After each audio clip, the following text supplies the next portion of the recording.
Moi, je pense que ce serait un crime un crime contre le hockey. Ce serait une insulte aux dieux du hockey de laisser...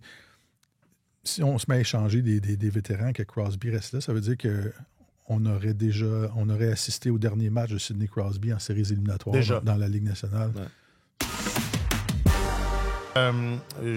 J'en parlais avant qu'on commence l'enregistrement, parce que je ne voulais pas oublier, c'est arrivé il y a quelques jours maintenant, mais j'ai été surpris de... est-ce que les Pingouins sont déjà vendeurs? C'est un peu ça ma question. J'ai été surpris du timing. On a envoyé Lars Eller de retour avec les Capitals de Washington.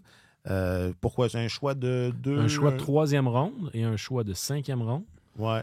Donc, c'est assez surprenant. Puis je pense que le choix de 3e ronde, même, il est quand même assez tardif. Là. C'est un choix de 2027.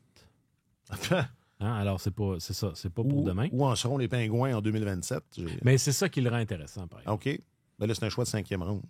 Non, le choix de 3e ronde. en 2027, OK. C'est ça. Alors, rendu en 2027, tout le monde a une bonne idée où les Pingouins vont être rendus. Ouais, c'est ça. Fait que ça le rend attrayant. Mais cela étant dit, l'année dernière, au mois de mars 2023, les Capitals de Washington l'avaient échangé à l'Avalanche du Colorado contre un choix de 2e tour. Il a déjà été également... Eller, ça. Eller. Ouais. Alors là... c'est sûr qu'il a vieilli, mais c'est quand même un joueur de rôle qui est encore tout à fait... Un gros joueur de centre. C'est quand même c'est encore un joueur très utile. Et j'ai tendance à croire que si les Pingouins avaient attendu plus longtemps, ils auraient eu davantage pour ses services. Alors justement, ton interrogation est bonne à savoir, pourquoi une telle précipitation? Puis c'est sûr que c'est difficile de voir ça autrement que les Pingouins qui envoient le message qu'eux aussi vont se tourner vers la jeunesse, qu'ils en ont assez, dans la mesure du possible, d'avoir des vétérans qui entravent le développement de leurs jeunes. Le message que Kyle Dubas a envoyé, c'est que justement, il voulait donner la chance à des jeunes de son organisation de se faire valoir.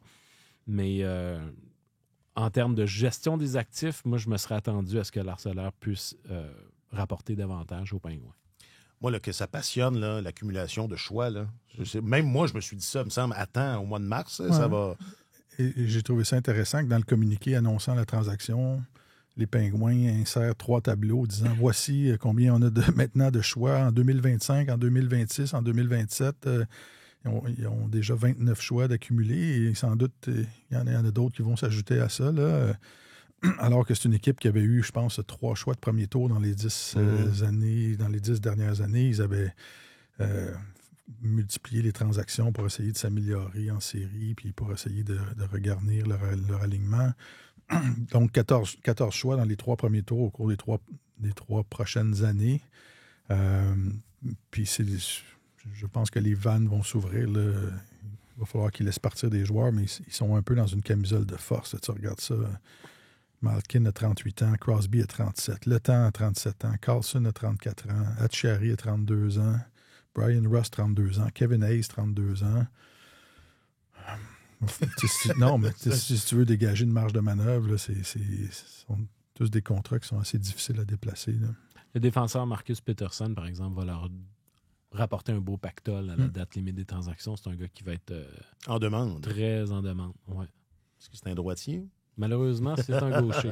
Mais c'est quoi? Si le Canadien accepte de faire son lit avec Kaden Guhle du côté droit, peut-être que ça pourrait être un candidat intéressant. C'est un gars qui a 28 ans, qui joue des minutes très difficiles avec les Pingouins depuis longtemps. Ça a été un de leurs défenseurs les plus fiables au fil des années. Il m'apparaît un candidat potentiel, moi, pour l'été prochain. Au-delà de ça, là, pensez-vous que ça sonne ça sonne le glas? Genre, on va voir, Crosby va jouer. Crosby finira pas sa carrière à Pittsburgh. Si on se met à échanger des bons joueurs puis à reconstruire, je peux pas croire. Moi, je pense que ce serait un crime contre le hockey.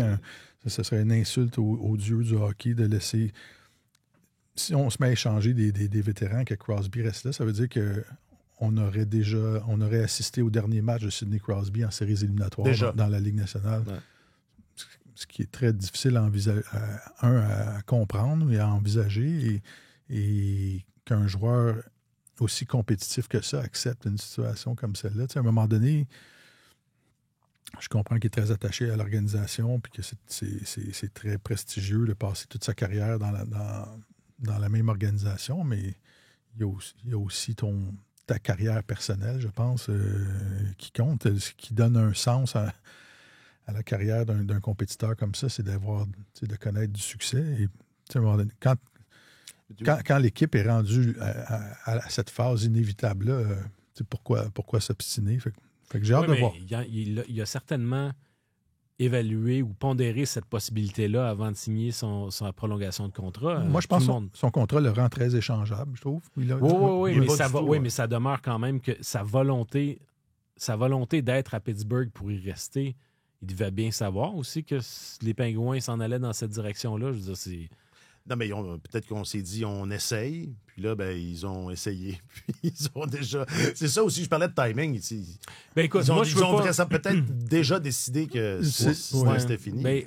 Tu vois, c'est les Capitals qui sont allés chercher leur salaire. Puis les Capitals, il n'y a pas si longtemps, on les croyait rendus à la croisée des chemins et prêts à une reconstruction. Ouais.